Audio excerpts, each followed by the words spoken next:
An energy expert called our power grid the Achilles heel of the U.S. We know how easy it can be to cripple it. Last December, you'll remember when someone shot up 2 power stations in Moore County. A month later, someone vandalized a station in Randolph County. These are just 2 of the 919 attacks on America's power grid since 2010.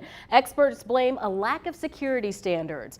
WFMY News 2's Ben Briscoe learned more about the effort to protect your power.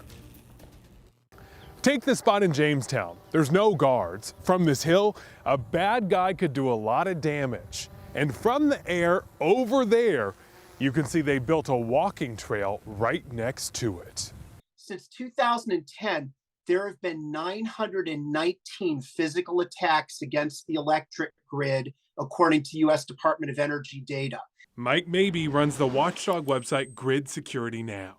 He says this attack, caught on camera in California way back in 2013, prompted lawmakers to force the power industry to come up with safety standards. The industry fought against it. They said, no, we don't need a physical security standard. So the government said, no, we're going to do one. The industry wrote this physical security standard that they didn't want to write. So we shouldn't be surprised that it's not terribly effective. The standard requires very, very little. It requires that they have a notebook that says physical security.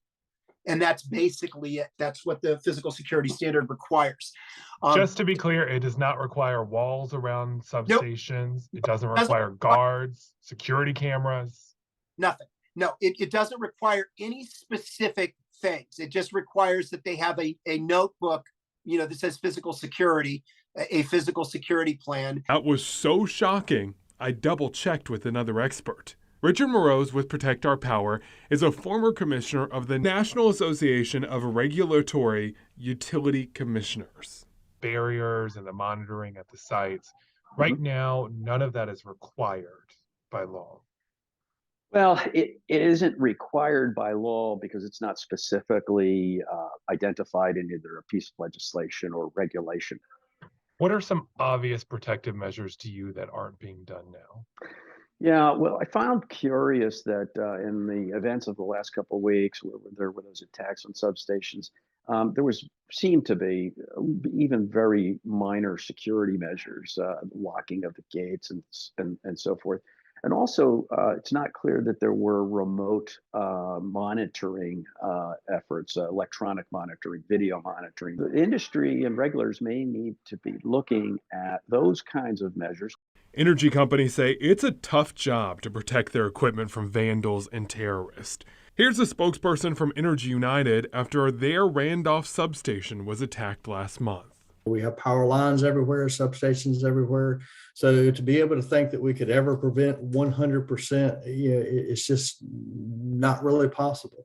I do think we're going to have to take a stronger look in light of recent events as to how we can step it up. Duke Energy tells Triad today they've got a whole team working on this issue. And so the responsibility to maintain the grid and maintain security is paramount.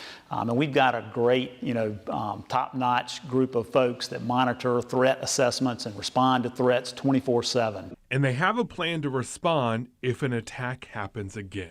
A lot of the work that we're doing is centered around the installation of self-healing teams. Well, that's technology that allows us to detect and isolate outages and restore power to customers to help avoid, sustained outages. In the North Carolina General Assembly, there is a bill that would require 24-hour security at important substations. Grid security has also caught the attention of a United States senator on the Energy Committee, which plans to hold a hearing on the issue soon. Firing a gun, 2 shots, 3 shots into a substation, literally putting tens of thousands of people without power for days on end. That ought to be all our concern.